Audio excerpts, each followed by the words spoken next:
Shooter standby. You hit the radio bullseye. And the home for everything Second Amendment, concealed carry, the latest gear, reciprocity, legislation, the right to self-protection, and it shall not be infringed. This is Eye on the Target Radio with your hosts, Rob and Amanda. Hey there, everybody. Welcome to the show. We are doing this show from a remote location in Houston, Texas. So we have, if you can see us on TV, and oh, by the way, we are on TV on OpsLens channel, so you can always watch us there. We have with us in studio, well, obviously myself, and then Rob Campbell. So, and he's all excited and revved up to be here. He's awake too. He's awake, and we're all good to go. And then our guest is Charlie Cook, and Charlie's going to be with us for the whole 2 hours. Sort of like we're sitting here, sort of like we are three crows on a fence, or we're ready to narrate the parade that's coming down the street, right? One of those, the Macy's Christmas parade is kind of how I feel right about now. But we are at the 2022 NRA annual meeting. It is wrapping up as we speak, and so we had to scurry over here to do the show, but man, have we walked.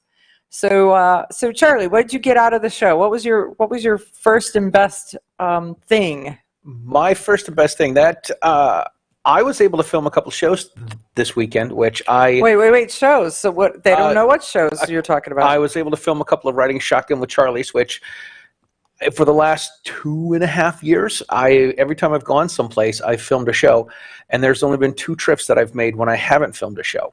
So I'm glad to start stocking up on material for canned shows, which was great. It's always great to hang out with you guys.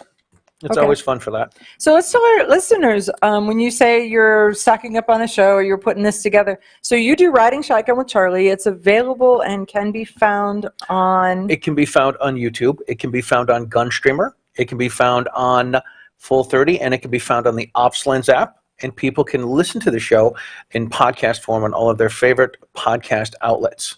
Okay, so the format for your show, and we want to do a shout out to the folks who are reaching out to us. So appreciate all of you who are commenting and listening in on the various aspects, because we're on OpsLens, we are on Facebook, we're on YouTube. So there's a variety of ways that you can see us, you can get to us while we're doing a live show, or any of the radio stations with the Listen Live button. You can catch that also on our website, Eye on the Target Radio.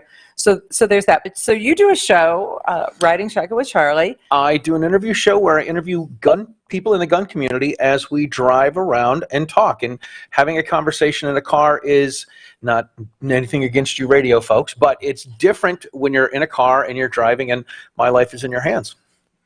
Or their life is in Their yours. life is in my hands, right. Right. I've seen you drive. We'll just... We're there. Did we make it to Houston? We made it to Houston. We haven't made it back. And that will be another part of our conversation, is where we are, what we're doing, and how we are doing it. So Rob, you walked the show floor. What did you see or think? I got to see guns and lots of them. Okay. I love playing with that stuff. I don't know what it is about it. I mean, it's just it's arts and mechanics and everything all at one time, and there was some people are actually fun to talk to, some of them not so much. So. I mean, the one thing, if you've always wanted to go to an NRA show and have not gone, let's talk a little bit about the format from the NRA show. So it is a show, so it's a gun show, but it's more of a trade show gun show than a gun show. Well, you can't come here and buy something. You can come here and look at it and then have your dealer order it for you. So it's not like you just come in and take something home with you. So the question is, did Charlie get in any interviews in Houston? And the answer is 2 shows while I was here in Houston. One of them ended up falling through, but I got 2 shows today, which was great. Yesterday was all fashion show stuff, which we can talk about. We will. That'll be a segment on that, man. Yeah, oh, man. A whole segment or 2. But I filmed 2 shows, and the folks I interviewed were Andrew Sansone, who is the suited shootist. Alex. Oh my God, what did I say? Andrew. Alex. I knew it was an A name. So I apologize, Alex. I was more focused on Sansone than his. Yeah. So anyway, Alex Sansone, who is the suited shootist, and he always dresses nice and looks good. And the other person I interviewed was Santi from Santi TV, and she said she's been stalking me for a while, and she can't believe that she spent time in the car with me. I want to know, was she stalking you with a knife, or is she just stalking you? Or just in general. Was she just watching you? She's or watching me, is she looking at you and there's like Friday the 13th music playing in her head? It's more like da da da da da dee la da dee da. No, Santi's really cool. She's got a great show on YouTube that she does as well. So somebody wants to know how the crowds were, and if there's no empty booths. The booths were all full. The crowd, it wasn't super crowded, but it was busy, and like we would get there a little before the gates open, so then it's like a cattle herd. It was pretty funny. You could hear the group cheer when they opened the door today, because they typically open the doors. It's 9 and 9, and then today it's 10, and so they were all queued up. And when they opened the door, you heard this rousing cheer as they went.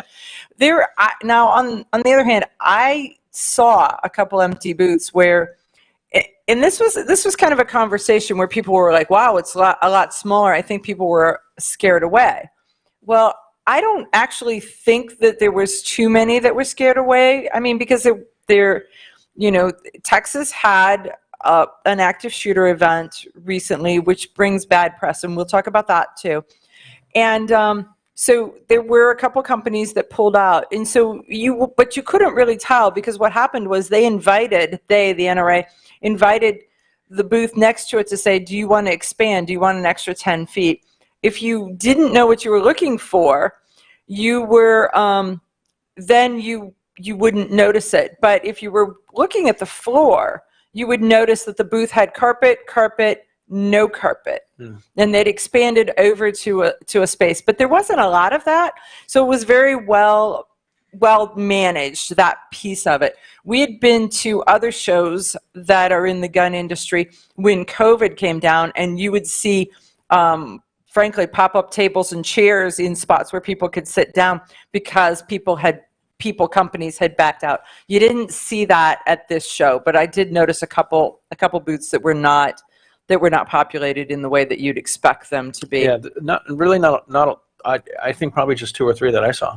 Yeah, it wasn't big. Now, on the other hand, the show was much smaller, and that is a planned smaller. That is that somebody didn't register, they didn't plan on coming.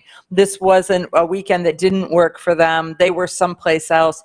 And I know that several of the companies that are involved in the Concealed Carry Fashion Show had prior commitments, were other places, and so they participated in the fashion show, but they did not come to this show, and so there was that. But that was actually planned. They knew it in advance, and you can tell that when you walk a show, because there's not open spaces spread out. The map was made, and this is where the border, this is where the edges of the show were, as opposed to, there's that thing where 3 teeth are missing in the front of your public face, whatever that. We call it summer teeth. So summer teeth, summer missing. Exactly. So it wasn't that. So it was very well managed. And so if you were somebody who was just coming to the show and you weren't looking for the underlying structure of how the show worked, you would just think, it was a manageable show that you could walk in a day and hit everything and talk to everybody that you wanted to. Well, I mean, I was one of those. I just came to look at the stuff and not at the politics. You obviously didn't. Laid out. I always look at how a show's structured, how they're doing it, what they're doing. We also, in the middle of the show, I mean, I didn't get to see their booth, but was it your friends from JDS, the ones that are JSD, JSD, Yeah, they're having some lawsuit issues with the ATF, and we got to speak to them in the middle of the show. It was actually pretty interesting. Hang on to that, because we're going to make that a topic too, because I think it warrants talking about what exactly the details were about that. So there's so many different things that happen in a show like this, and so many different. The funny part was me and Charlie traveled together for one day, and the people that I know, Charlie didn't know, and the people that Charlie know, I didn't know, and so we would get somewhere, and I would introduce him, and he would introduce me, and it's like, I've been going to this show for 25, 30 years, and I didn't realize that this many people were out there that I didn't know who they were. So there are people or companies, that kind of thing, where you're like... But that's the thing, is you're going through, and it's like, I've seen their stuff, but I didn't know anybody that worked there or that was a part of it, and so we would stop in and talk for a little while. And yeah, it's that connection stuff. We were talking to Clovertac, and he was in the same thing. He was like, do you know this person? Do you know that person? Let me introduce you here. And then the Filster Holster people introduced me to 2 people that we'll just say that I'm extremely giddy to have that communication, because I found over the course of this week 2 geeks that can geek talk Rob. We'll be back right after this. Okay, you ask yourself, who is this Realize Firearms Awareness Coalition, and what do they do? Realize Firearms Awareness Coalition is a not-for-profit group based in Portage County, registered as a 501c3, and organized to educate about the historical intent of the Second Amendment to the Constitution of the United States of America, to share knowledge, to enable citizens to accurately relate and defend aspects of the U.S. Constitution.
Grab your friends and head to Georgia to train with the Complete Combatant. The Complete Combatant offers a unique approach to self-defense training, layering the first signs of danger, lethal versus non-lethal decisions, and even surviving the aftermath. They offer premier firearms training with a Rangemaster certified instructor and host the top minds in our industry. See the courses offered on thecompletecombatant.com. That's thecompletecombatant.com. When people use a firearm in self-defense, they could be arrested or sued and face extensive legal costs. Firearms Legal Protection provides uncapped legal defense for any member who uses a legal weapon in defense of themselves or others, providing members with peace of mind in these difficult situations by covering all attorney fees and other benefits. Use code EOTT at firearmslegal.com for a discount on all membership plans. Protect yourself. We'll protect you. Ladies, ever wish you could find a brand that understood the difference between feminine and functional? A brand that didn't make you choose between looking good and looking tough. Check out offhandgear.com, a brand designed by a gun girl / mom that closed the gap to give you feminine, durable, functional gear. Offhandgear.com, the brand that gets you. We all know rust is bad. To help keep rust from forming on your firearms, tools, and other ferrous-based items, you want to have Rust is Bad in your gun-safe toolbox and anywhere you want to be rust-free. Rust is Bad bolsters and G-strings deposit small, safe particles that coat your rust-vulnerable items. Save your valuable items with Rust is Bad. Go to www.eyeonthetargetradio.com and follow the link for more information. That's www.eyeonthetargetradio.com for Rust is Bad.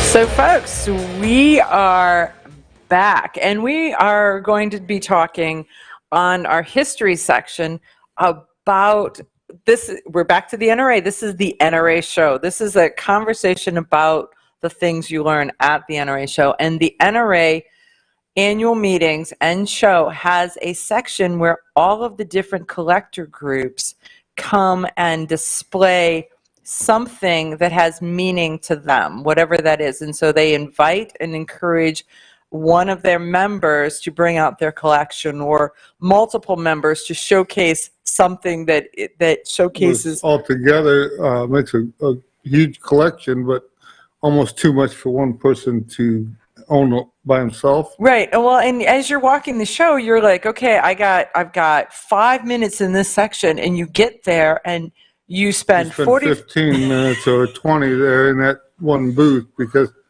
well, Smith & Wesson collectors today, they had they call it 111. It was the first model of the 22 short revolver, and they're about 214 of them were built. They have, so I think it was serial number 6 up through 214. They probably had 11 different models there.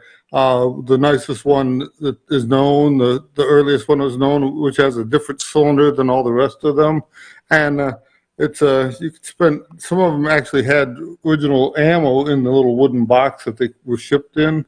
So I mean, not they only had the gun, but they had the box and they had some of the. Right. I mean, these people make it their life's mission to say, okay, this is what I'm going to collect. Here's all the things that go with that collection. Well, Smith & Wesson made a lot of Model 1s, but this first model that they called the first issue was the 214 guns.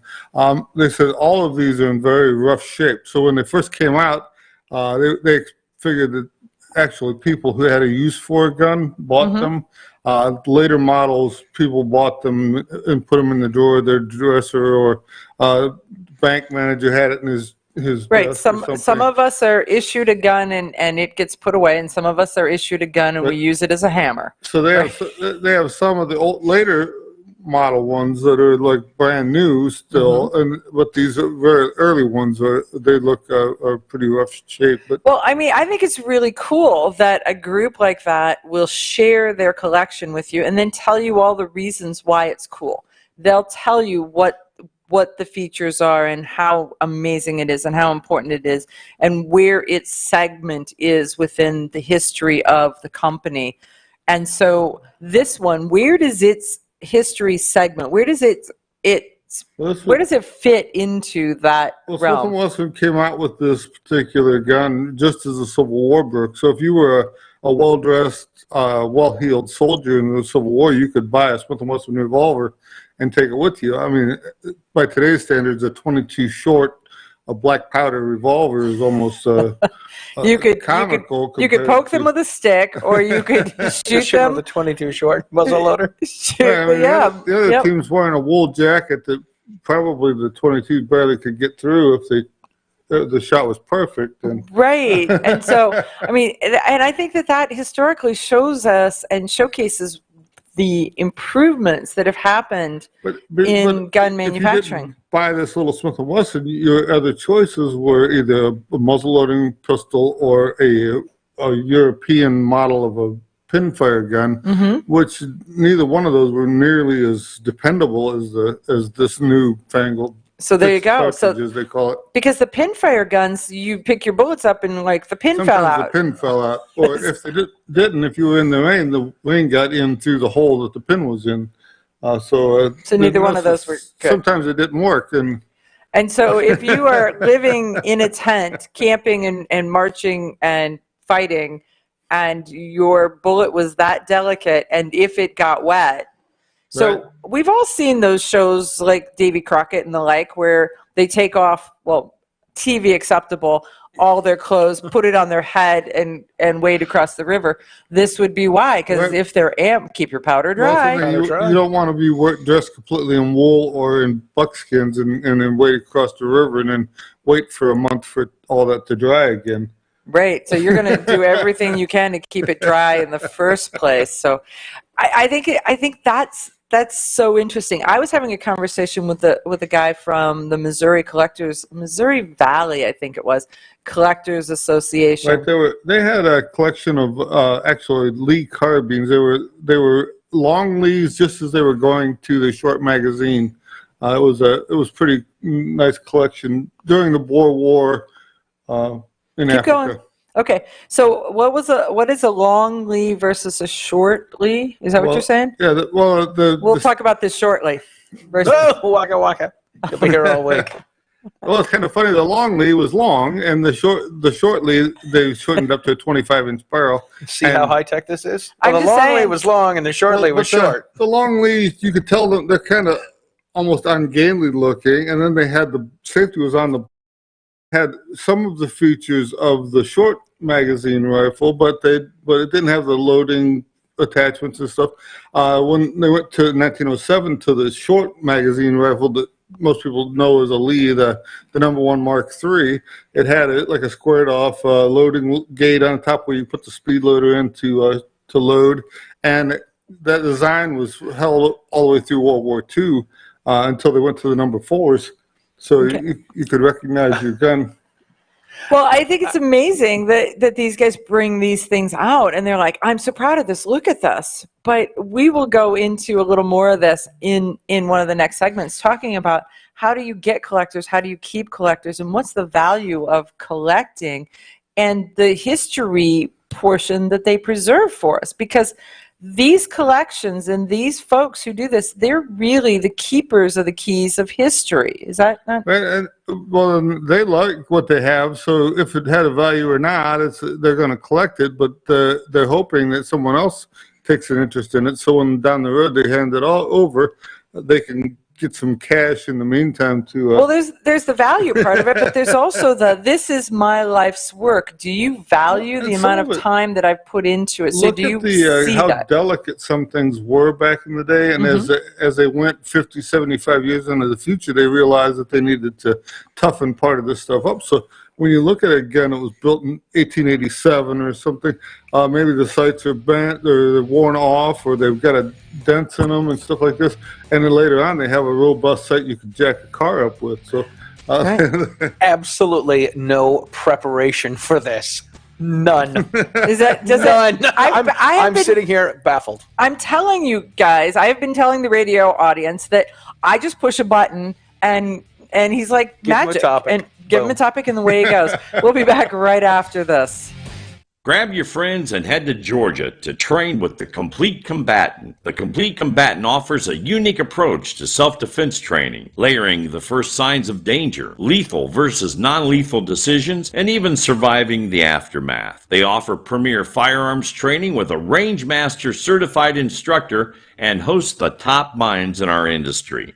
See the courses offered on thecompletecombatant.com. That's thecompletecombatant.com. When people use a firearm in self-defense, they could be arrested or sued and face extensive legal costs. Firearms Legal Protection provides uncapped legal defense for any member who uses a legal weapon in defense of themselves or others, providing members with peace of mind in these difficult situations by covering all attorney fees and other benefits. Use code EOTT at firearmslegal.com for a discount on all membership plans. Protect yourself.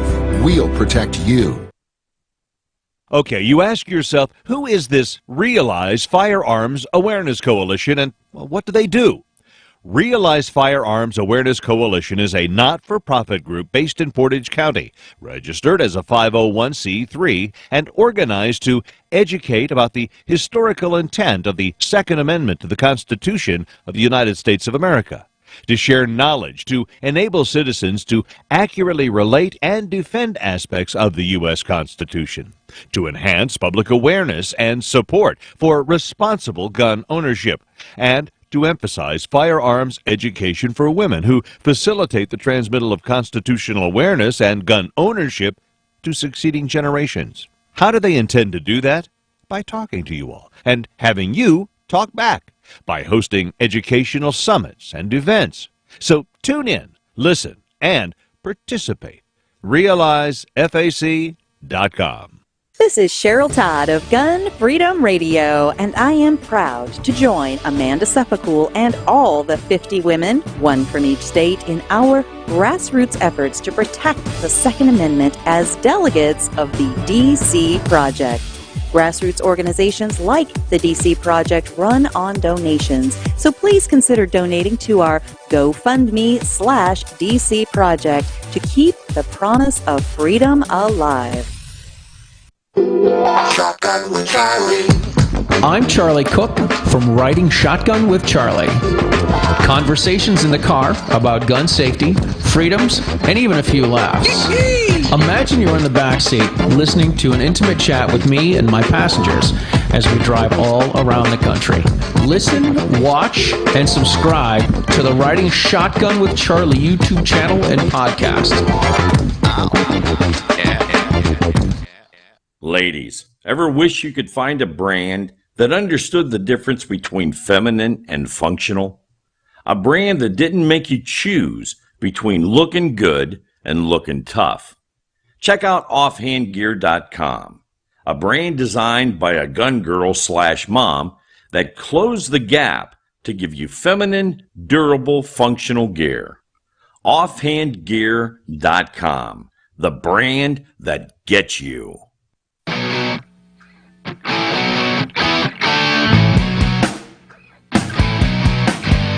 Hi, this is Paul Lathrop from the Polite Society podcast. I wanted to let you know that the show you're listening to is a proud member of the Self-Defense Radio Network. You can check out all the shows on the network by going to selfdefenseradio.net or tune in for more on Self-Defense Mondays on Karma Radio, krmaradio.com. Okay, so we're back. Let's talk a little bit about the collectors. Well, Rob was sitting there looking at the long leads and the short leads. I was talking to one of the other members of the Collectors Association, and he was talking about the struggle, the absolute struggle to get people involved in their clubs and organizations. And so this whole big section of the NRA annual meeting, let me back up a little bit. When Rob and I were young, our father was one of the Ruger collectors. And so he joined a group called the Ruger Collectors Association. And so we spent a lot of time at different shows where you'd be sitting with the collection, explaining it to people, and being on the other side of the counter, if you will, of where we were this weekend. And what's really funny was the Ruger collectors were here at this show, and they're the same people that were there when we were kids. I mean, we know them all, we know their names, we know all this stuff. And unfortunately, there's not a lot of new blood. So you're hoping that your life's work, your collections, your information flow just doesn't dry up and go away. You know, some of that I think is you don't usually find young kids who are collectors because it takes a lot of money, and as the economy is in the shape it is today, takes a lot of money. Old people don't have the money that it takes to have a super nice collection. I mean, when you're looking at some of the stuff, and one piece costs $5,000 or something, and you need 20 of them to make a decent sized collection or something. A lot of people don't have that kind of extra money, just have sitting in a dresser drawer while they're I'm just short on the weekend. Yeah, I'm hanging with it. No, and I get that, and I attributed it in this conversation that I was having with the fact that like street rods, when my husband and I, when we first got married, and he was playing with cars pretty hard, it was cars that were, because they're before 1949, you know, that was the cutoff for a street rod.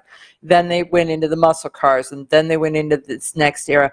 And so I've watched over the years the street rod quality kept getting up, the prices kept getting up, and pretty soon the new beginners were priced out of the market.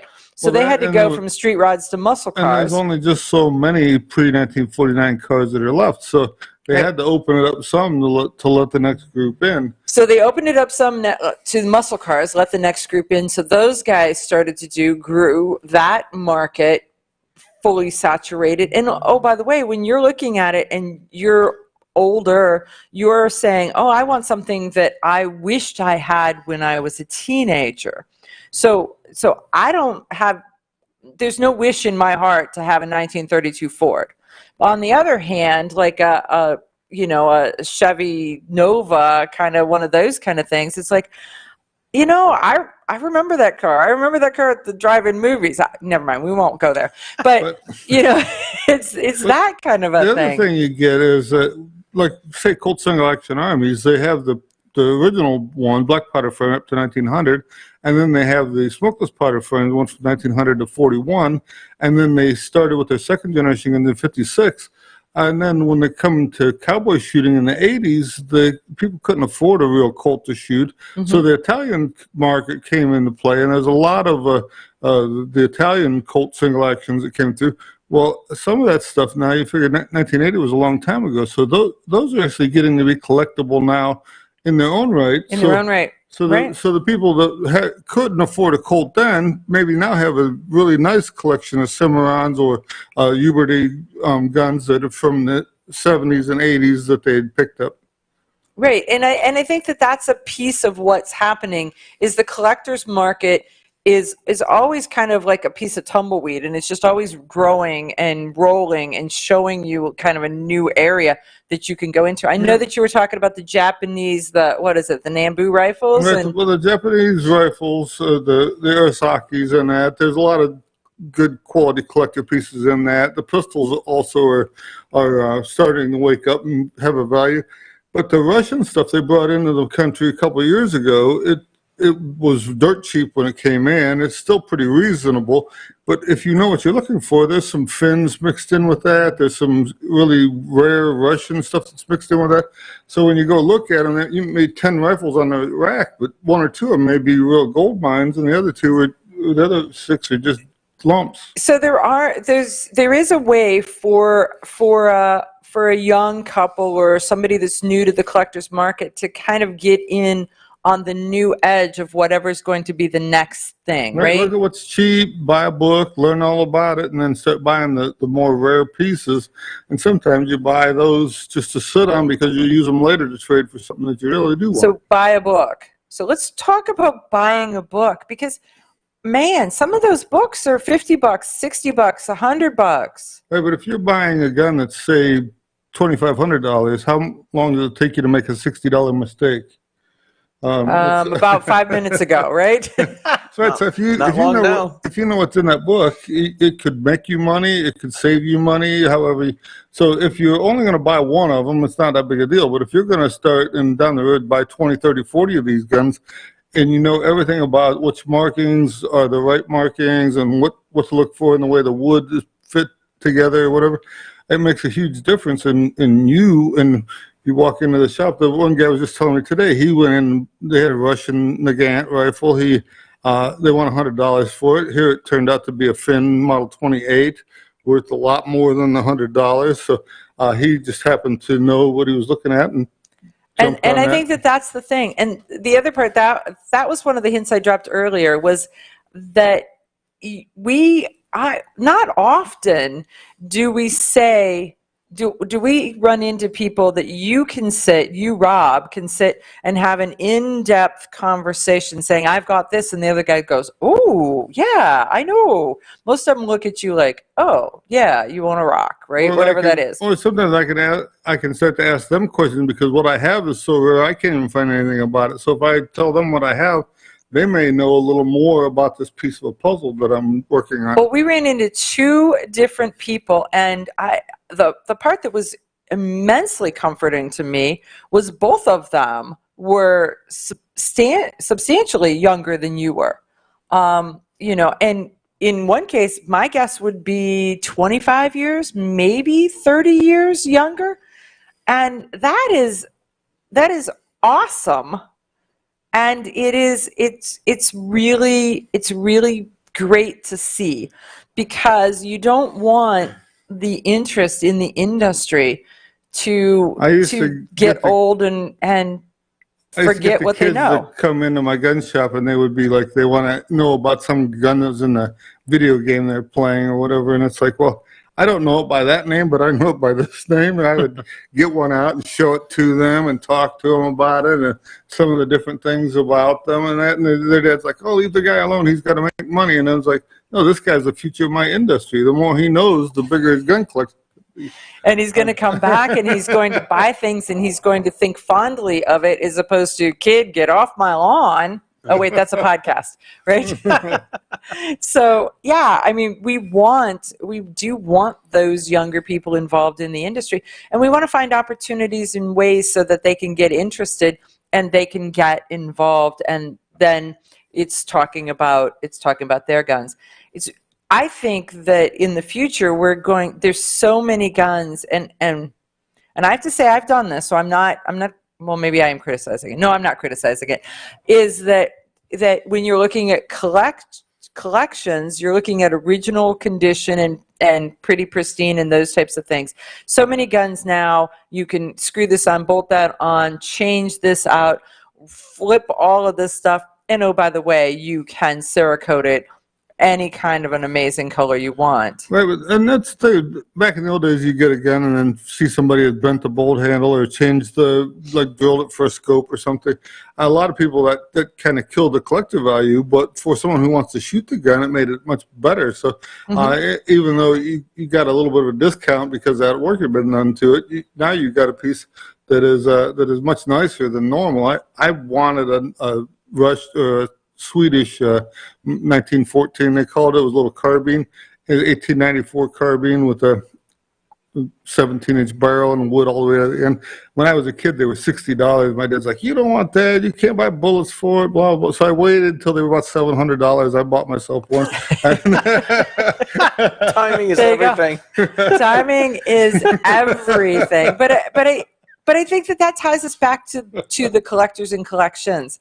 I wanted this when I first got involved, and now I'm older, and now I can have it.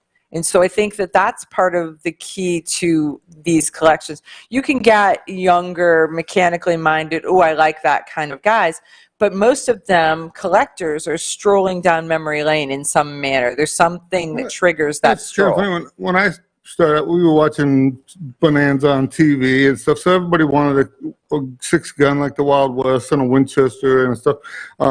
I'm really big into the Mauser system, and so some of the stuff that the English would buy from the Germans to go on holiday to Africa is fabulous stuff. I mean, I have a really nice Mauser in this big, large Magnum Action and 7x66. Well, Germans call it Helgar Magnum. The Canadians, it was a Ross, so 7mm Ross. It's a phenomenal rifle. Somebody with the initials OV had it built in 1929 in Germany.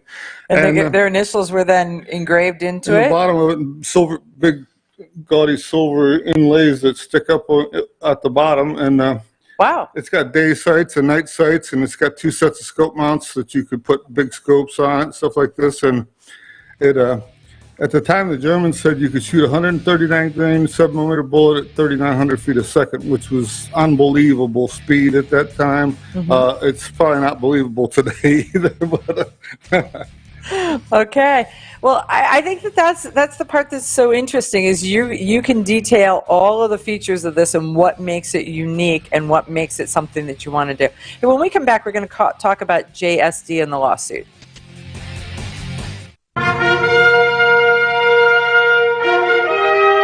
Honest citizens like you protect themselves every day. We talk about it every week on the Self-Defense Gun Stories podcast. Were these gun owners lucky, or did they have a plan? How should we defend the people we love? We discuss recent examples on the Self-Defense Gun Stories podcast. Put us in your pocket.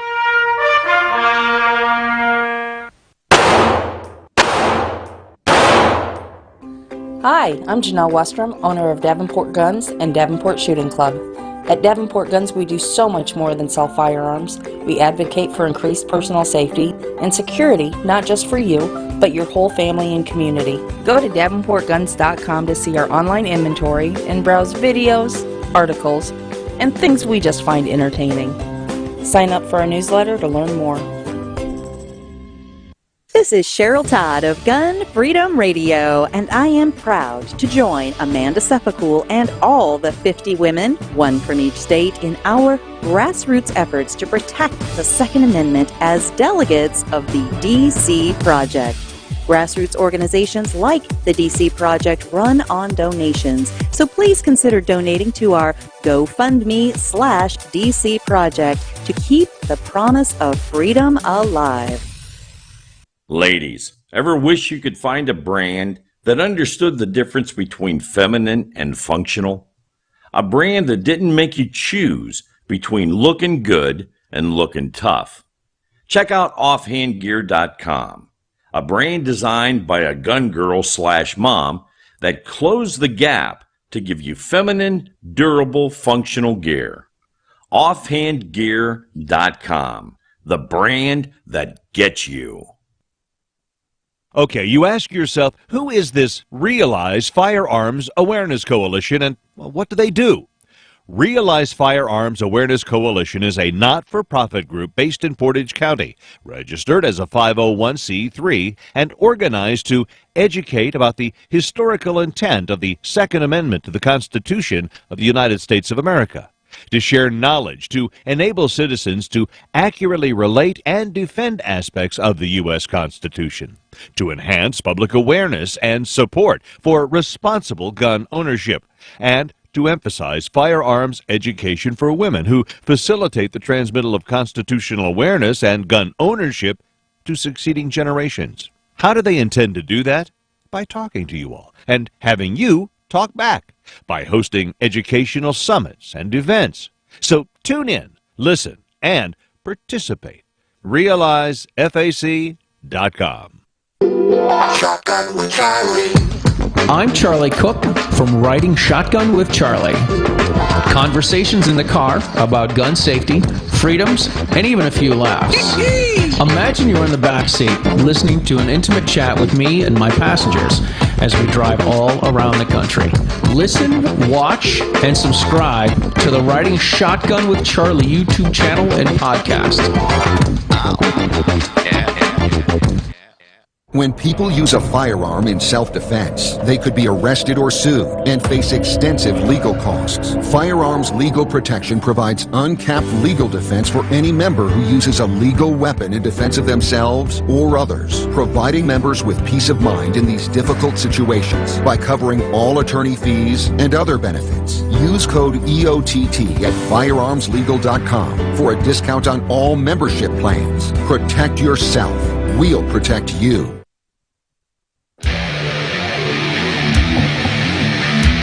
Okay, so as we were walking the floor of the NRA, this was as Rob and Charlie say, this is the Rob knows half of the world, Charlie knows the other half. And so they're walking down through, and this is the half that Charlie knows. So Charlie, take the story from there. So we're walking down one of the aisles, and a couple guys come up, and they're like, "Hey, Charlie, how you doing?" And I'm like, "Hey, what's going on?" And I looked at his name, and he's quickly reading their name tags. But, hey, how you doing, Matt? Good to see you.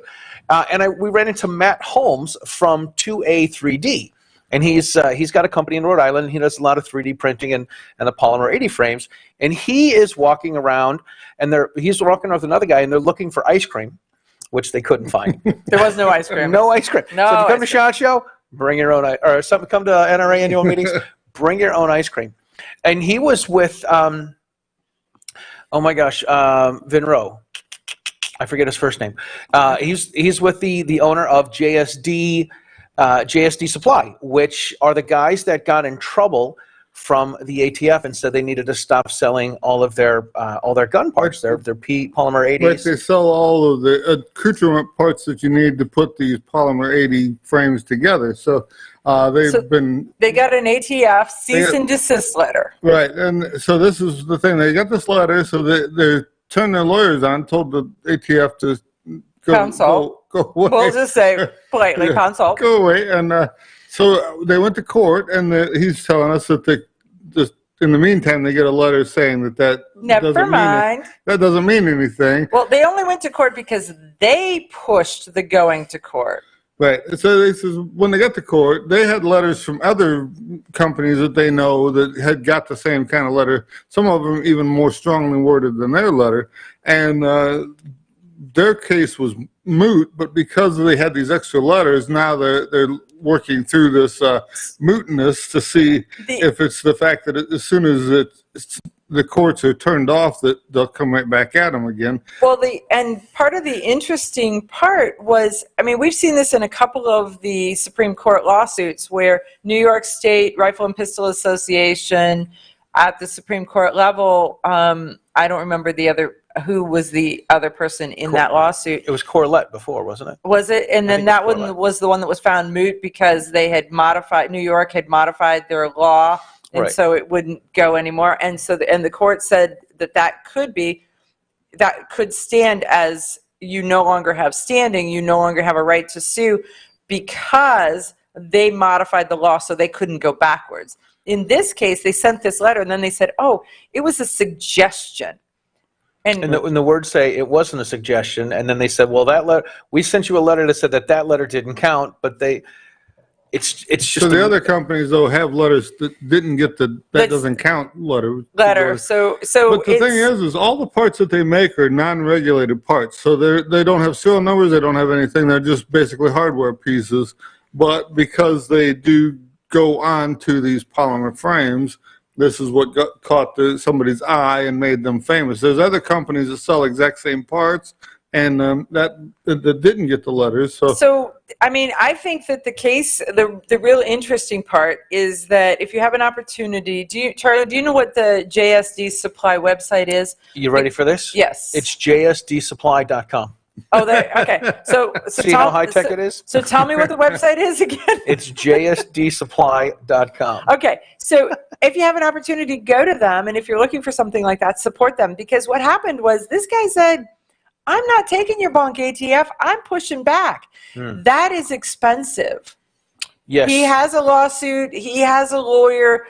The government has plenty of money. Well, they have your money. It takes a lot of guts too, because of the fact that the house always wins, as they say. There is that. Yeah, it's his reputation, his business, his money, but it's everyone else as well. So he's fighting for them all. Right. He's the first domino, and if we can keep the first domino up, then it's not going to knock over the other ones. I think so too. And so that was that. The other part that I found really interesting about this whole conversation, because Rob was like, wow, man, stand strong. This is great. You know, whatever we can do to help, kind of, go team, go.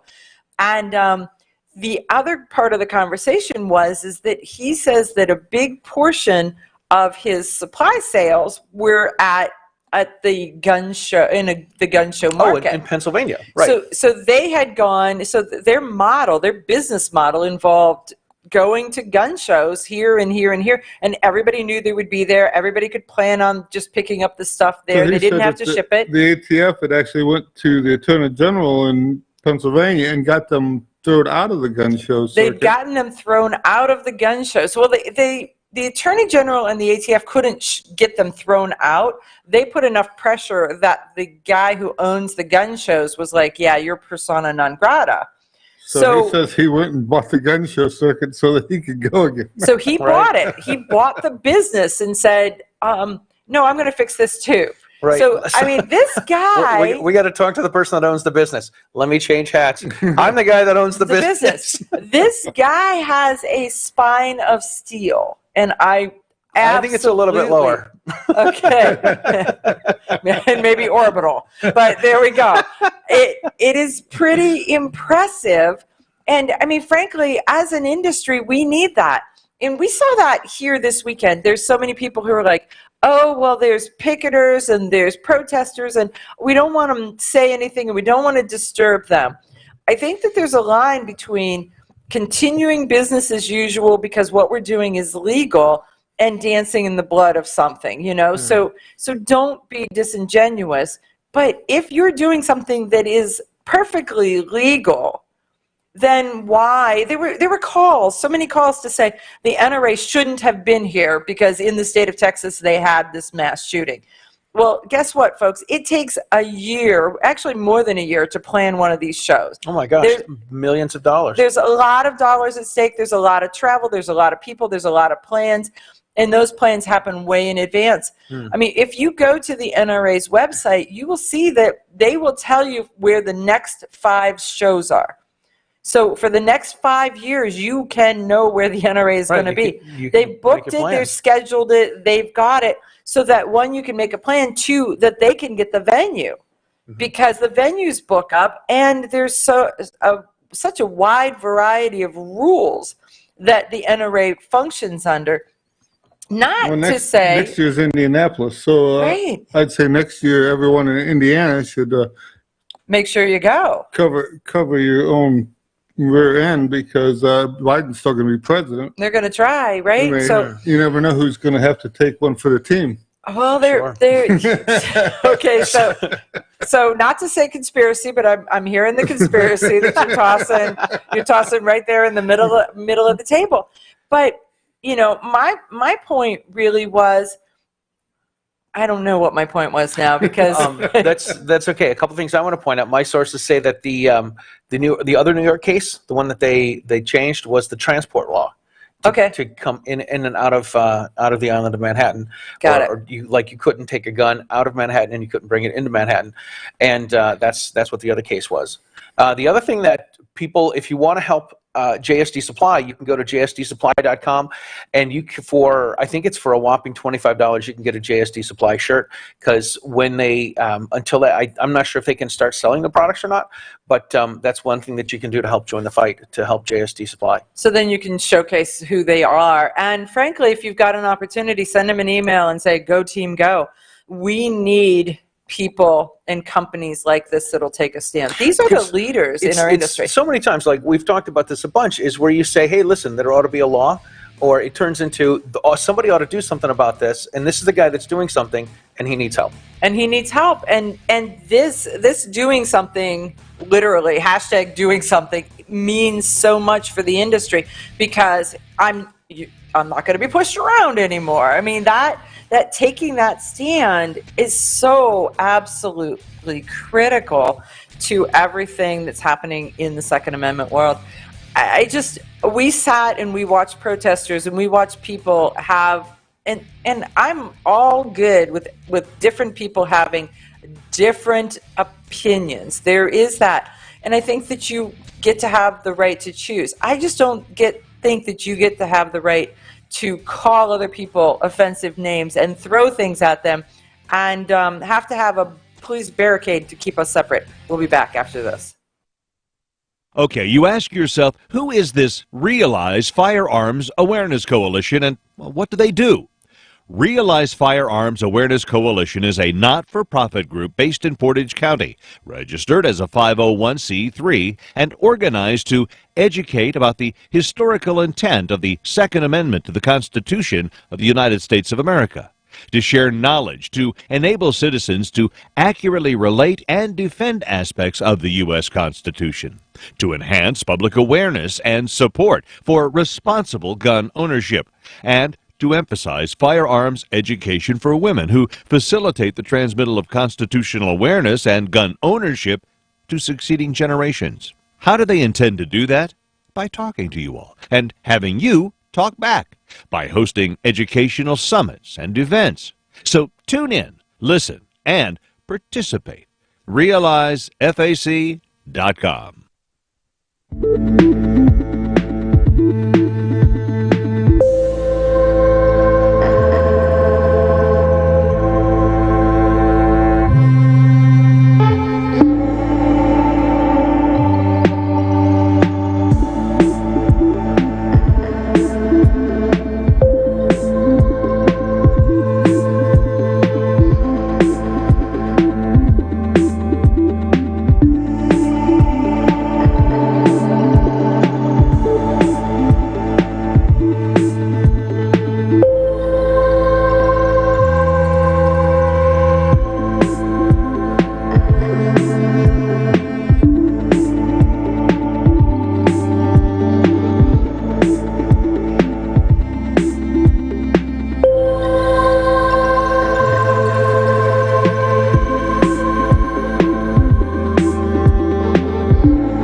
and the home for everything Second Amendment, concealed carry, the latest gear, reciprocity, legislation, the right to self-protection, and it shall not be infringed.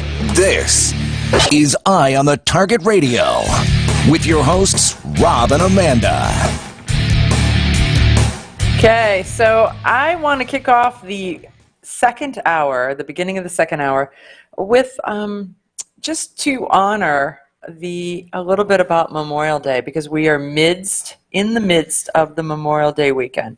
So even though we are here in Houston at an event, I'd like to ask that each and every one of us pauses sometime over this weekend to reflect on what the purpose of Memorial Day weekend is, and to memorialize the soldiers who gave the ultimate in defending us, defending the United States. And I have a little factoid that I picked up from a friend, and it is, do you know that the Tomb of the Unknown Soldier and the soldiers who walk back and forth the 21 steps, they do not wear any rank insignia at all. And the reason is they do not want to outrank anyone who may be buried there. And since they don't know who's there, ergo the Tomb of the Unknown, then they don't want to take that chance. I think that's pretty cool. What do you think? I'm not familiar too much with how the rank works, so you would think if they just put privates, everybody I thought started out as everybody private, and then they could work from there. I think it's such an honor to work. I mean, it's a hard job, but it's such an honor to be assigned to the Tomb of the Unknown Soldier. It's pretty cool. Yeah, it doesn't seem like a lot of people get that gig. No, you know, and I think there's probably some special requirements in order to be chosen to do this.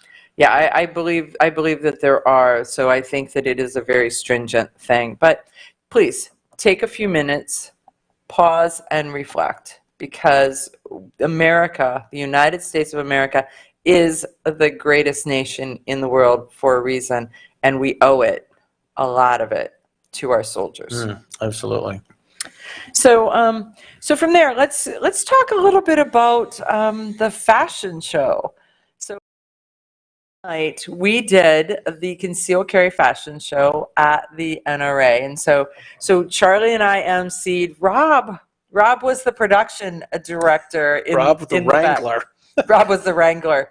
I just had to make sure that they had their stuff on and got out there in a timely manner. So how many times were you like, are you wearing the right stuff? Well, the hardest, once in a while, I would have to find somebody, and here, the one guy was always out front taking pictures, and the other,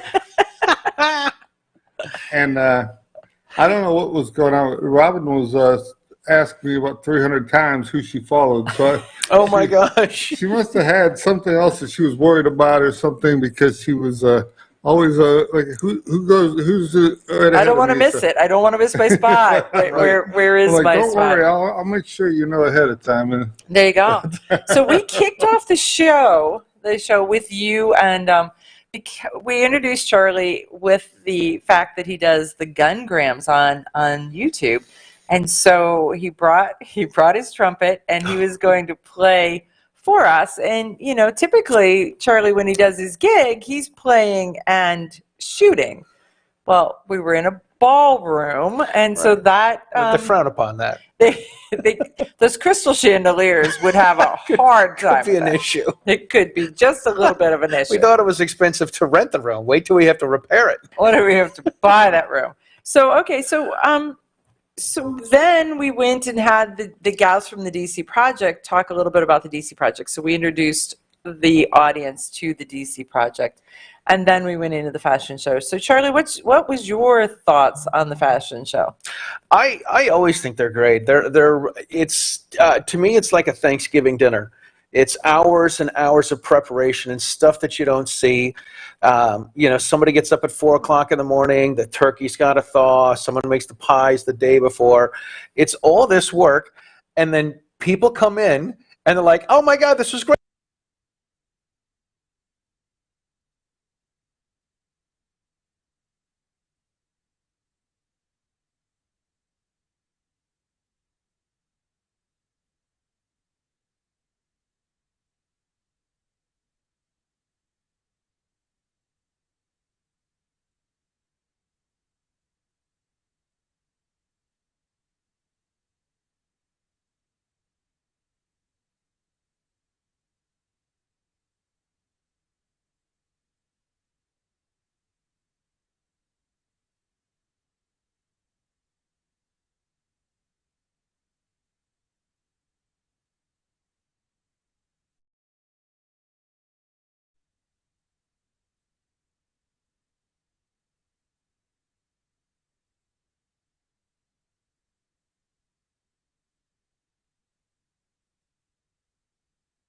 And they're like, where were you? I'm like, I've been working all the time. I've been working all the time. I've been walking the floor. I've been hitting all these places. I have to make sure all the vendors have everything they need. All of that kind of stuff, Putting little cards on tables and making sure moving banners from this end of the room to that end of the hallway. So we were, optimizing displays and where's the crowd moving to and making sure that the stuff is in front of them. I carried a 10-foot banner up an escalator. I don't know if you guys have seen this TikTok video, but there's some video of these guys that say you can go anywhere you want if you're carrying a ladder. And that's what we look like carrying these banners around. We're just taking the elevators, just walking all over the place.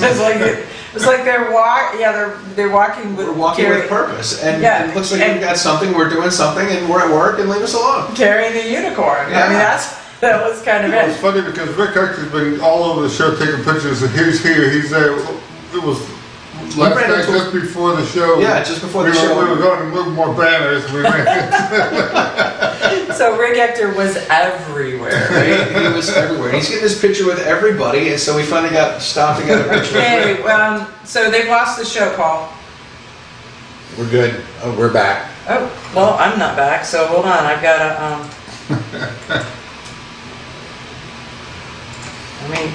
to, so you're back, but I'm not back.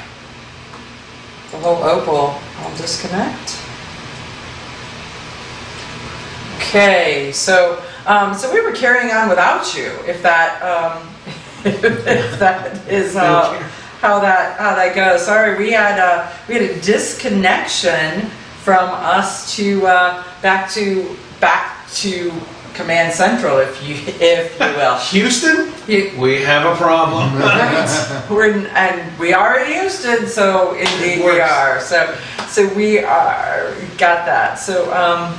So we ran into Rick everywhere. Or we didn't run into Rick everywhere. We ran into him one time. We got a picture with him. He's like, "Where are you guys?" And we're like, "We see pictures of you with everybody all weekend long." And he's like, well, "I was just at the training meeting. Are you guys trainers?" We're like, "Yeah." He's like, "How come you're not at the meeting?" I'm like, "We're doing what Amanda says. We don't have time to go to the meetings."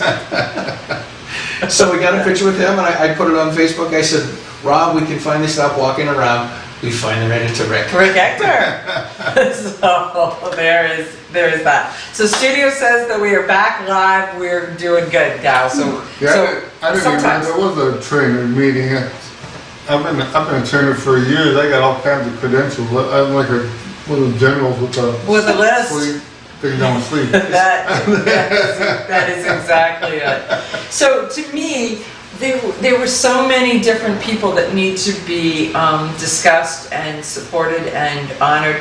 So I'm going to give you guys a couple of the benefits of the fashion show. So if you are at all interested, so our feature sponsor for the fashion show was Undertech Undercover, and they have these amazing concealed carry leggings. And the concealed carry leggings, they have a discount right now that you can buy a 3-pack and save 30% on concealed carry leggings from Undertech Undercover. So if you are a yoga pants, leggings, I'm sure Charlie. How could you tell? How could you tell, Rob? What do you think? I know him actually well, but Mike, the guy that I train with all the time, his wife, she loves those things. So.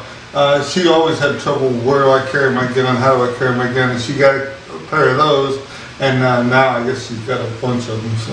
Well, there you go. We can tell Mike that 30% off on a 3-pack of concealed carry leggings. Who knows? But he buys so many holsters that she could get something in the mail and make her day. So he could make that. He could make she that. She could get 3 somethings and really make her day. She calls him a holster hoarder. It's so funny. She got to where she blames it on me. So something will come in the mail. No. I'm not sure that she blames it. No, he blames it. Something will come in the mail and he'll say, "Oh, those are Rob's. I just ordered them for him." And then he hides here. And he's left-handed and I'm not. So and then he hides it. So he's not above telling his wife an untruth to stay out of trouble. But maybe that is married life. I don't know. maybe indeed that is. So carrying on. Browning has a 10% off fashion show special. So if you're interested in that, we're going to post all these on the Realize Fashion Show website on Facebook. So Realize Fashion Show on Facebook, and you'll be able to find exactly what the discounts are. So we'll be back to talk more about the fashion show right after this.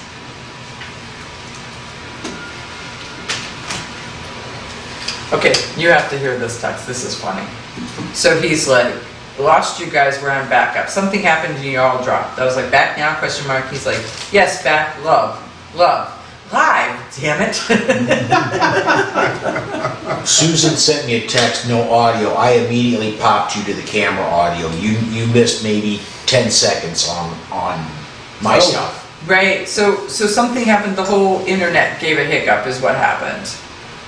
So I'm just saying, to video, it was a fast drop. Your computer started to do the ding, ding, ding, ding. It was we could hear it beeping.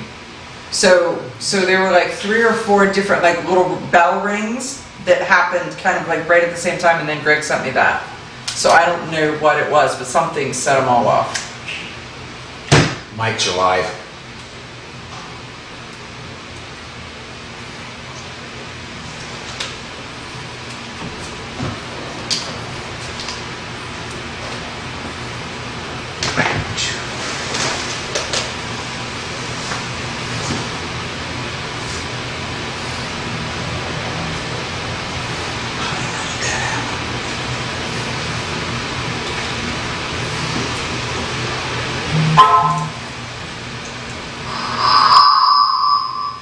Something's not right. Hi, this is Paul Lathrop from the Polite Society Podcast. I wanted to let you know that the show you're listening to is a proud member of the Self-Defense Radio Network. You can check out all the shows on the network by going to selfdefenseradio.net or tune in for more on Self-Defense Mondays on Karma Radio, krmaradio.com. This is Cheryl Todd of Gun Freedom Radio, and I am proud to join Amanda Sefakul and all the 50 women, one from each state, in our grassroots efforts to protect the Second Amendment as delegates of the DC Project. Grassroots organizations like the DC Project run on donations, so please consider donating to our GoFundMe/DC Project to keep the promise of freedom alive.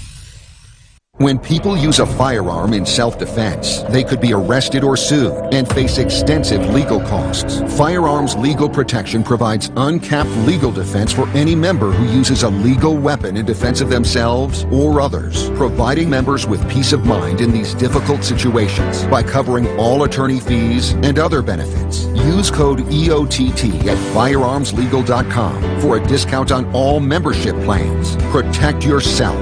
We'll protect you. Ladies, ever wish you could find a brand that understood the difference between feminine and functional? A brand that didn't make you choose between looking good and looking tough? Check out offhandgear.com, a brand designed by a gun girl/mom that closed the gap to give you feminine, durable, functional gear. Offhandgear.com, the brand that gets you. We all know rust is bad. To help keep rust from forming on your firearms, tools, and other ferrous-based items, you want to have Rust is Bad in your gun-safe toolbox and anywhere you want to be rust-free. Rust is Bad bolsters and G-strings deposit small, safe particles that coat your rust-vulnerable items. Save your valuable items with Rust is Bad. Go to www.eyeonthetargetradio.com and follow the link for more information. That's www.eyeonthetargetradio.com for Rust is Bad.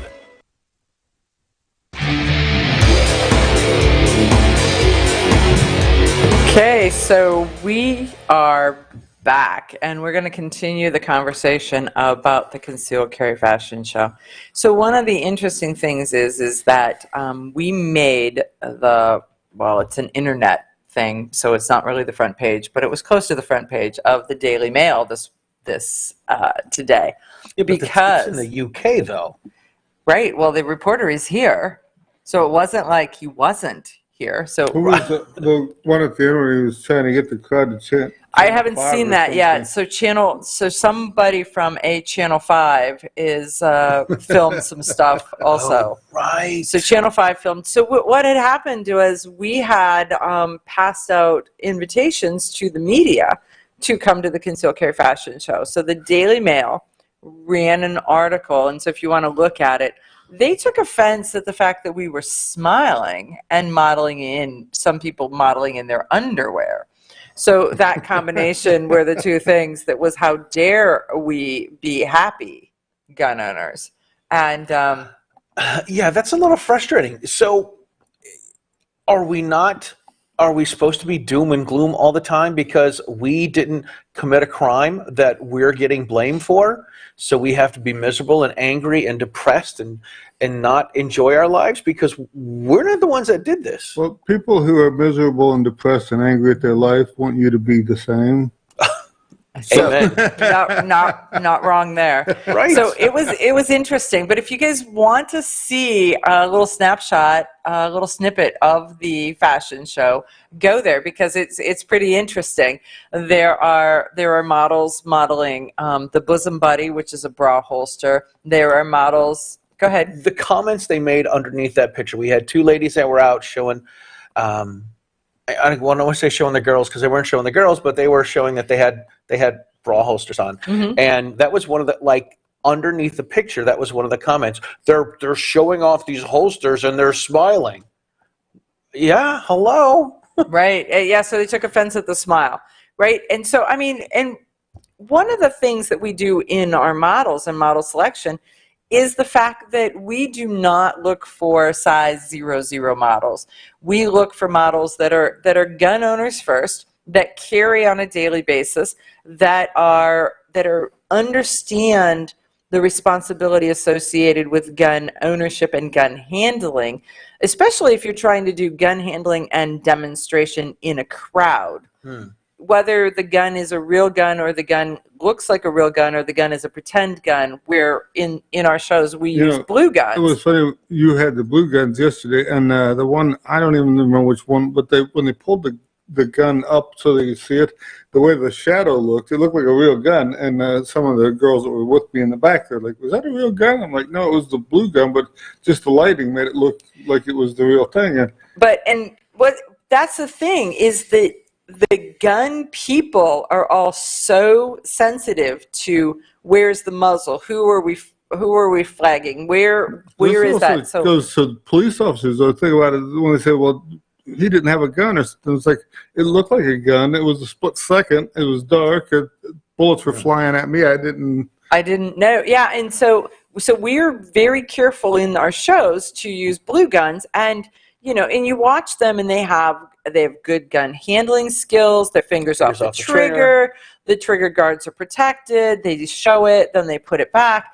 Those types of things. And you look at these pictures, and their gun handling skills are exquisite on those pictures. So I was so proud of what they did and how they did it. But how dare they? They were smiling. Right. They're enjoying themselves. They're enjoying themselves. One of the other pictures that made quite an impression was Alex Sansone, and he was wearing the Filster Enigma, which is a holster that has its own belt that goes under your clothing, or you can put it over a layer, under a layer, or you can put it under your clothing. And so it's self-supporting, so that if you need to use the bathroom, your gun stays put.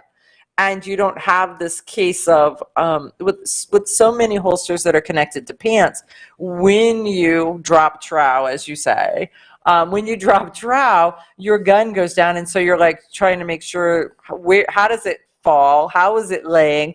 How, if somebody comes into the bathroom and can see your feet in a stall, do they see your gun? These are things that you don't think about until you have to make a seated head call. How high do the dividers come up? How far do you put your pants down when you go to the bathroom? I've determined that the toilet paper dispensers are not level, So you can't put a coffee there and you can't put a gun there. It's going to slide right on the floor. And of course, after the gun touches the floor in the bathroom, it's someone else's.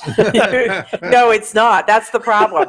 If your gun goes plop, plop, fizz, fizz, you are bailing it out. You cannot leave it there. So you do everything that you possibly can do to make sure that your gun stays put in its holster and doesn't become a free-range bathroom gun.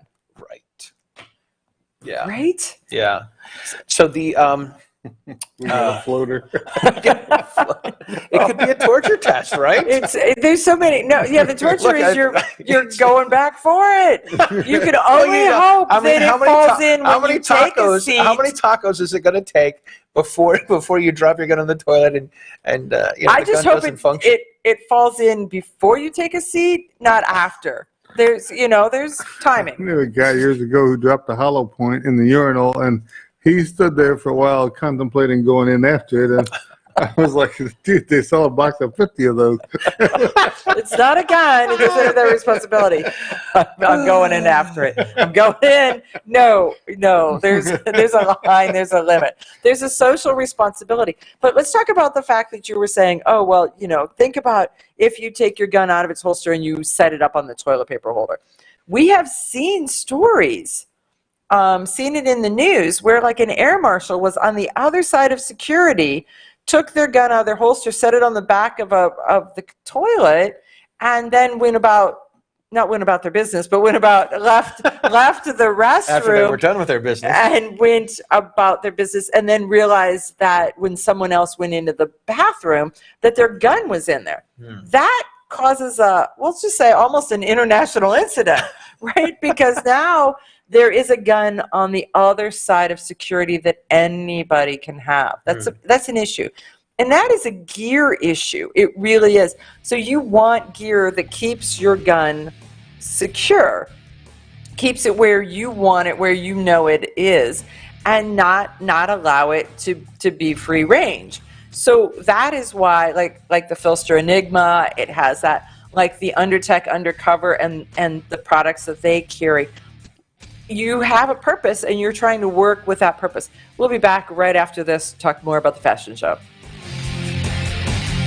Grab your friends and head to Georgia to train with the Complete Combatant. The Complete Combatant offers a unique approach to self-defense training, layering the first signs of danger, lethal versus non-lethal decisions, and even surviving the aftermath. They offer premier firearms training with a Range Master certified instructor and host the top minds in our industry. See the courses offered on thecompletecombatant.com. That's thecompletecombatant.com. When people use a firearm in self-defense, they could be arrested or sued and face extensive legal costs. Firearms Legal Protection provides uncapped legal defense for any member who uses a legal weapon in defense of themselves or others, providing members with peace of mind in these difficult situations by covering all attorney fees and other benefits. Use code EOTT at firearmslegal.com for a discount on all membership plans. Protect yourself. We'll protect you. Okay, you ask yourself, who is this Realize Firearms Awareness Coalition, and what do they do? Realize Firearms Awareness Coalition is a not-for-profit group based in Portage County, registered as a 501c3, and organized to educate about the historical intent of the Second Amendment to the Constitution of the United States of America, to share knowledge, to enable citizens to accurately relate and defend aspects of the U.S. Constitution, to enhance public awareness and support for responsible gun ownership, and to emphasize firearms education for women who facilitate the transmittal of constitutional awareness and gun ownership to succeeding generations. How do they intend to do that? By talking to you all and having you talk back, by hosting educational summits and events. So tune in, listen, and participate. RealizeFAC.com. Ladies, ever wish you could find a brand that understood the difference between feminine and functional? A brand that didn't make you choose between looking good and looking tough? Check out offhandgear.com, a brand designed by a gun girl / mom that closed the gap to give you feminine, durable, functional gear. Offhandgear.com, the brand that gets you. We all know rust is bad. To help keep rust from forming on your firearms, tools, and other ferrous-based items, you want to have Rust is Bad in your gun-safe toolbox and anywhere you want to be rust-free. Rust is Bad bolsters and G-strings deposit small, safe particles that coat your rust-vulnerable items. Save your valuable items with Rust is Bad. Go to www.eyeonthetargetradio.com and follow the link for more information. That's www.eyeonthetargetradio.com for Rust is Bad. Your front door, your car, your gun. Safety is a habit. Gun safety and responsible storage are no different, and the best way to help prevent accidents, misuse, and theft. Cable locks help keep firearms secured. Learn how to get a free firearm safety kit. Visit projectchildsafe.org. If you have a firearm, own it, respect it, and secure it. Brought to you by the National Shooting Sports Foundation and the Bureau of Justice Assistance. Shotgun with Charlie. I'm Charlie Cook from Riding Shotgun with Charlie. Conversations in the car about gun safety, freedoms, and even a few laughs. Imagine you're in the back seat listening to an intimate chat with me and my passengers as we drive all around the country. Listen, watch, and subscribe to the Riding Shotgun with Charlie YouTube channel and podcast.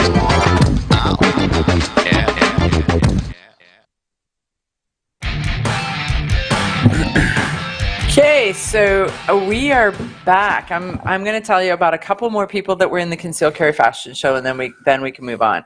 And some of them are companies that I frequent, and I frequent them, and so I was like, well, I like them, so I think others will like them. So let me demonstrate your stuff in the show.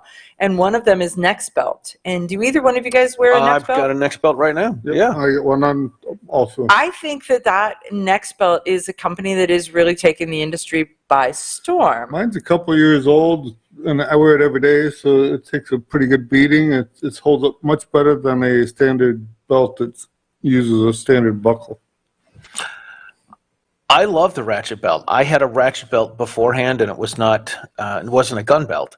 And when my ratchet belt wore out, I'm like, oh, I need to get a belt. I should probably get a gun belt.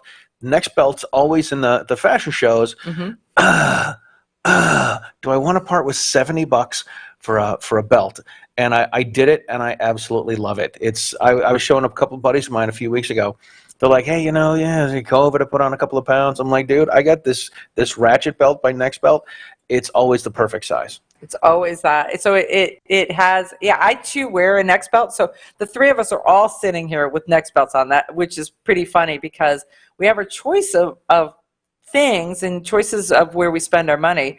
And we spend our money. It's not like, oh, they give it to us to talk about it. So we spend our money. Though I'm hoping they're building me a teal belt. And nice. So I'm that one that I will be a little on the giddy side to have a gun belt that is teal in addition to. I think it makes a statement, but it is so cool of what it does. But if you're using a belt to support a holster, that belt has to be reinforced and has to have some strength and heft to it, or else it just all folds around and it I makes. just use one to hold my Pizza Hut back, and it needs a pretty good amount of horsepower for that too. Just hold your pants up and your Pizza Hut back. Got it. So one of the things about you were talking about the models, and we have real people that are models, that are real gun folks that really carry stuff. There were so many of the models that said, "Oh, I have one of these. Oh, I carry this. Oh, I want to use this one because this is what I carry," and that really it really lets people know that the models are gun folks, and these are real products, and they work because they're regular people that are using these products. Yeah, they're living this world. The funny part is they get this thing out. It looks like an octopus, and one of them's like, "How's this go on?" The other one's like, "Oh, I got one of those." They go over, strap it on them quickly, and show them how it works. So that would be the UUB bag. That's another one that's pretty amazing in how it is. Cool. It hooks around your belt, but then also hooks around your leg, kind of like a old Western holster type thing, where it gives them a man purse, basic bag. Right. It doesn't fall off. It doesn't, when you sit down, it's sagging down and dragging on things and stuff. Or the one that was able to, they put it crossbody. And it worked. It seemed to work pretty well that way too. So those are carry an amazing amount of stuff with you in that. And you're carrying it around your waist. Your hands are free. Yeah. So it had like one zipper got you into your gun, and then another zipper got you into all the rest of your junk that you need every day. I'm telling you, the UUB bags are a bag that if you're riding a motorcycle, riding a bicycle, doing any of those types of activities where, guess what, your hands are already busy, that it is amazing, and you don't have to really mess with it. Good quality. You don't wear through it or tear it up so fast that you got to get a new one all the time. The one lady was wearing hers. She says she had it for 10 years. Right. There's that. I mean, the Undertech Undercover stuff is superior quality. That is a website to go to and look at what they have to offer. The Enigma, the Enigma holster by Filster. There were a couple models that had experience, and they were like, okay, I'm wearing one now. That has changed the concealed carry market. It is something that is so unique and so different. And you want to go to filsterholsters.com, and it's PHLSTER. So PHLSTER, Filster Holster, and look at the Enigma. When I was in Atlanta last week, I won a door prize that was my own personal Enigma. Wow. And so I will be.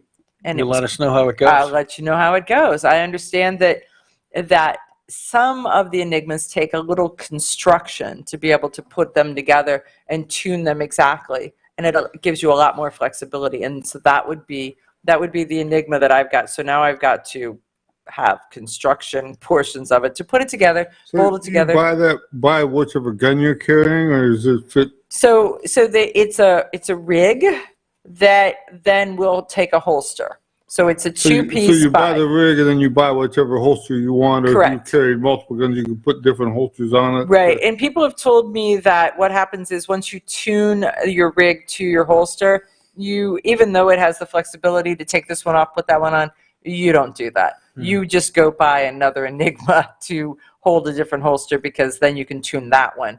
Because every gun has got a different balance, different weight, and so that tuning takes a little bit of work. But it's so worth it when you see how they are and how hidden those guns are. It's pretty darned amazing.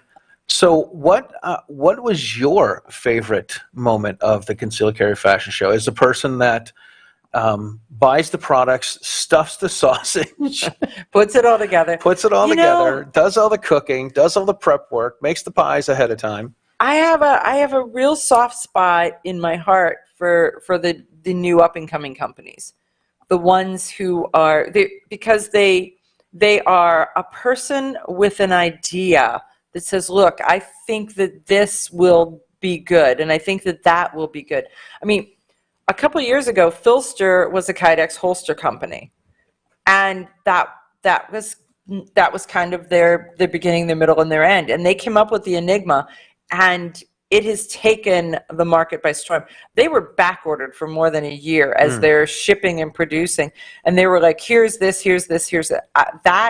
I love that, because that ingenuity, that willing to work hard, all of those kinds of things. So toward that end, there is the brand new purse company, the Zendria. Or is that how you say it? I think that's what it was. Yeah. And so they made the cookies too. They brought us cookies. So yeah. So they are definitely worth taking a look at. Nice looking product, and oh my goodness, there was a lot of different styles. It was funny because they called it a Monday or Tuesday or Wednesday, so you could easily remember the name of it. So go to zendira.com. So zendira.com and look at these purses. And what's happened is they came to us as they are right at the beginning of their journey. So they've got 4 bag designs in a couple different colors, and we got to see, frankly, the salesman samples. And so we got to demonstrate and model and showcase the salesman samples. And those, so now you can order, but it's on a wait list. So that as they come in, then they'll fill the order. So that one is that. The other is there's a company called Incognito Wear IX, and they don't build holsters. They don't build things that hold guns. They build things that hide guns. So they have redesigned their clothing in a manner to make concealment easier. So you decide how you're carrying, and then these shirts have like a tearaway section so you can get to your gun easier. They women's blouses are bloused and crossed over so that it gives you a little bit of a fold, a little bit of a wrinkle, so that if your gun prints just slightly, it doesn't show. So they're working on how do they help mask and hide the issues that most gun owners say, well, look, it's got a neon sign pointing at my firearm. When Gabby was putting her rig on, it was sticking out the thing, and she's like, this isn't going to work with this shirt, because it was like she had this square and box she was modeling the pistol wear concealment holster. Okay. So then she just changed to a different blouse, and it made a huge difference in how the thing went. And then once you got up in front of the lights, you couldn't tell she had it on at all. Gabby is a small, petite woman. Oh, she's tiny. And you couldn't tell she was and she was wearing very form-fitting pants and a sleeveless, high-necked, jeweled black, and it looked like it was black on black sheer material is kind of what the look was. So you believed that you were seeing pretty much what Gabby had there. And then when she pulls her shirt up, and she had an undershirt on it, when she pulled her shirt up and showed that she had a mid-sized gun on, and I don't think Gabby's 5 foot tall. Right, I think she had 6 inches of heels going with her. It's a fight between her and Amy Dillon and Anna Morrow to be the shortest people in the gun community. Right, the shortest people who are big deals. Right, yeah, the shortest people who are big deals. It really is that. So those are the kinds of things that I absolutely like, and I like different things for different reasons within that, and just how hard different people work, and then on a flip side, like the sticky holster folks. The sticky holster folks were like, sure, I'm in the show. I want to be involved in the show. And what do you need? Oh, do you need extra blue guns? Do you need... And frankly, folks, the crazy part about blue guns is they are wicked expensive. If you find it on sale, it's $50. Right. So they're $50 a piece. And I have to say that some of our models are not as careful with them as others. So somebody comes to me and they have this handful of blue guns. They're like, excuse me, ma'am, do these belong in this room? Somebody left them in the ladies' room. I'm like, $50, $50. Right. Yes, thank you. Not counting the holster that was with them. Come on, folks. But so the sticky holster folks were like, what guns do you need? What do you need to borrow? What can I do? How can I help? And they're the same way about their product. What do you need? How can I help? How can I make this easier for you? So consider them too. We'll be back right after these messages.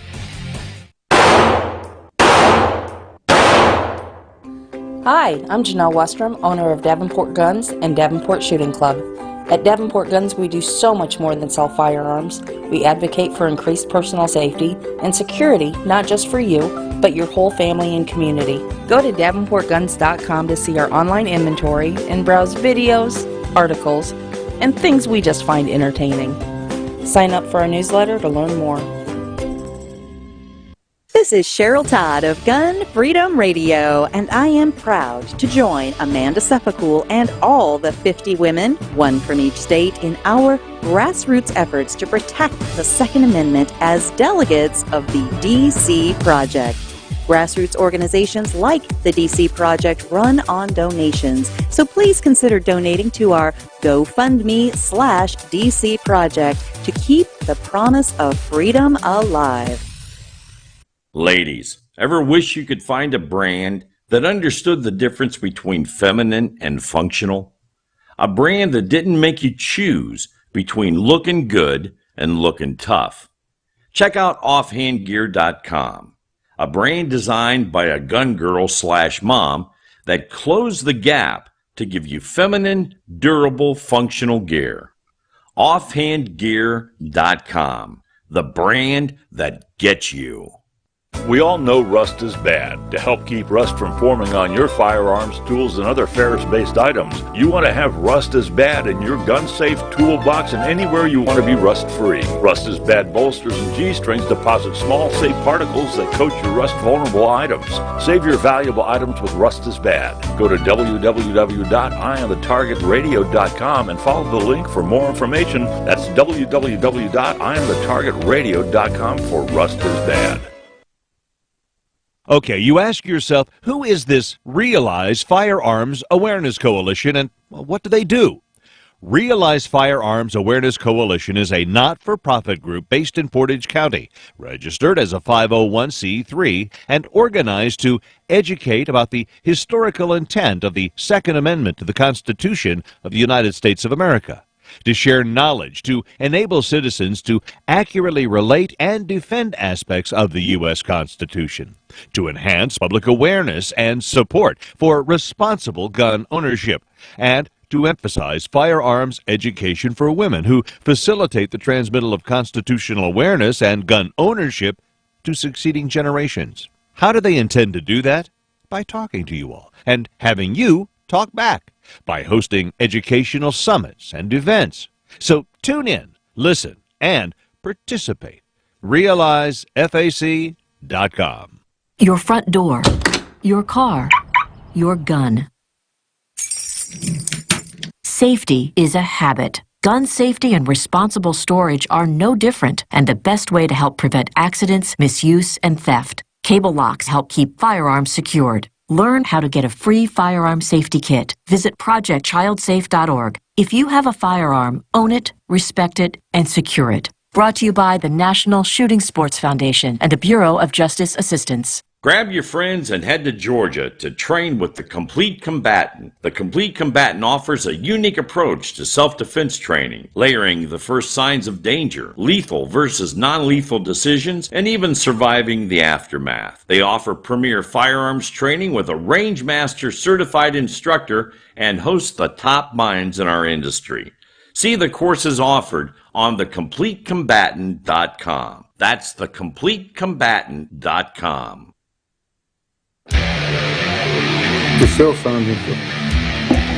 Folks, we are back. So we're wrapping our show in this segment, and we're going to talk about the things that we saw at NRA that we personally may want to own or buy.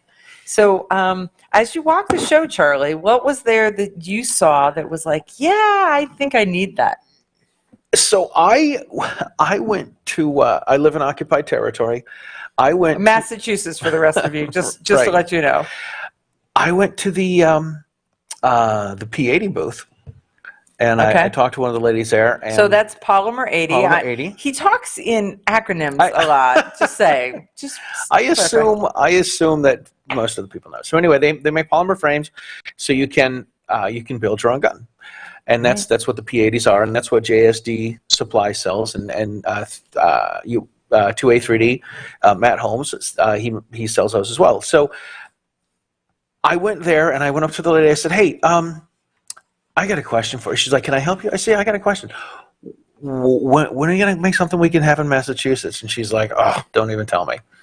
And so I had a conversation with her. I'd love to have one of these that I can make on my own.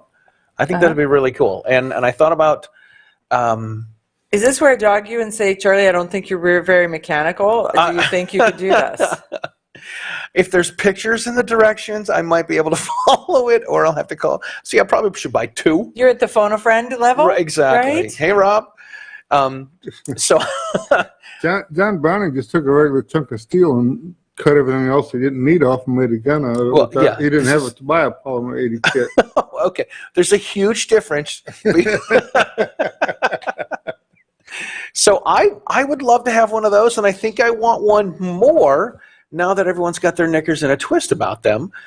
Yeah, I think that's one of the things that I liked. They did have a really cool T-shirt at the Polymer 80 booth as well, and it said it was a navy blue shirt with the yellow letters on it, and it said AFT. Okay, so AFT is the joke that our current president does not remember the order in which the ATF, the alcohol, tobacco, and firearms, those letters go in. And so when he talks about it, he calls them the AFT, AFT. Right. So so the AFT, they had AFT on the shirts, and it said, assemble for thyself. And I'm like, that is really cool. I wish I would have bought one when I was at the booth. Exactly. So it makes a statement. Got it. So, Rob, what about you? I don't have a use for a BB gun, but when I was at Umarex, they have an M3 grease gun that looks so realistic that I just want to get one. So it's BB? It's air? It's what? It's an air-powered machine gun, a CO2-powered machine gun BB gun that looks just like an M3 grease gun that we used in World War II. Wow, did they have prices? I didn't see that. I was busy doing something else. I asked her. She said it's coming out later in the year, and it's about $250. But it was really cool looking. And that would be definitely in the price point where you could drop a hint to your kids that they could put an order in because Father's Day's next month. No, but he is the hardest holiday gift purchase. Think about it. What do you get him that wasn't built in 1820? Right? And then if you get it, you're like, I can't find a special one. Not that I know what the special one would be, but I can't find a special one. So I just get him the regular one. And then he goes, thank you. Last year for my birthday, my kid got me a mason jar full of copper brushes for starters and generators. He found it at a junkyard one day. It was a mix. Must have been about 25 different brushes in there. The average person, they have no use for those, but to me it was like, woo. It's something he could totally use. Right, and he was like, oh, look at this. I can pull those out whenever I might. What's he going to do with a tie? Yeah, there's not, you couldn't see it past the beard, right? What are you coming home with? I've actually ordered it, and so that's the cool part. My listeners know that I am it takes me a while. I mean, they went on the Tommy gun journey with me, and it was probably more than a year of Tommy gun conversation before I literally pulled the trigger, brought home the Tommy gun. So you can pull the trigger. From the Tommy gun warehouse. From the Tommy gun warehouse, right. And so I have been back and forth going, what kind of full-size 9mm am I going to get so that I can give my husband back his full-size stainless steel 9mm because he's like, hey, that's my gun, right? So I have been, and I've been kind of back and forth, and Rob's like, you need to shoot my FN. And so he has an FNS. Yes. And so the FNS 9mm is what he had. And so last week when I went to Atlanta, I borrowed his gun. And I was like, wow, this is really nice. And I knew in my head after I shot his that I was kind of stuck between that and an HK in that the VP9. So for some reason, I have fat little fingers or something. So I was shooting the HK and I ended up with a blister just because of the way the mag release hits. And so it was like, you can't have this kind, you have to have this kind because you get a blister. So I had to have a preventative Band-Aid on my finger. And so I kept calling it a prophylactic just to watch everybody else shudder, which means the same thing, preventative, but okay, there you go. Right. And so we get to the show here and I go to the FN booth to talk to them about the FNS and they don't make it anymore. So we started looking around and they said, well, the 509 line is the replacement for that. And they have them in they have 10 different 509 models. Oh, they did. They have. I says, hey, look at this tactical. It's nice. And she's like, I don't like that one. I like this one, the deluxe one. You know, when you pull it out, the harp music plays and the spotlights are on it. Right, and the angels sing. Oh, right, exactly. So the FN 509 LS Edge, and it has the scintillation sights that collect all the light and direct it so it glows. And the slide's been all aerated to make it lightweight, and the sights are tall. Also, if you're going to put optics on it, then and it's got the flat trigger with the trigger safety built into it. It was like I picked it up and it said, "Mama." And I was like, "Oh, look at this one." And Rob's like, "Look at this." I was like, "No, come here. It says Mama." And so while I was there, I ordered it. They're going to be shipping it to my local gun shop, and I am going to be the proud owner of an FN 509 LS Edge. And I need to get some practice in because they say that they will send it to me before I leave for Missouri to go for the DC Project match, the team match. So the question is, who's getting back to Ohio first? Us or your new FN? Well, I think we'll get back there first, and then it'll be on its way. But I generally take so much time in the contemplation and the consideration and the mental quibbling back and forth. But sometimes, I mean, it was like when I found my paraordnance. When I found it, I picked it up, I shot 6 bullets through it, and I was like, I'll take this. And I still love that gun as much now as I did when I got it. And this one it has that same kind of vibe. All right. I used to see the pairs in the magazines, and I always thought they looked cool. And then a couple years later, I never heard anything good about them. So You never heard anything about them because they got broken up, sold off, and are gone. Well, okay. Well, that would do it. That would be why why it went away. It got absorbed by another company that bought it to take its technology, and then that company stumbled, and so I don't know that technology will resurface for a while, or will resurface until such a time that that somebody else goes, this company built something and we could redesign it sort of like that. I think that's probably where it's Yeah, there's nothing new. You just got to wait for them to reheat something. Yeah, it'll get reheated, Right. but it may still be patented in the cycle. So we'll wait. But the pairs with their LDA triggers, those were amazing, and this FN has the potential. So folks, we have Charlie Cook here. Look him up, Google him, and then follow him on some of his stuff. We'll see you next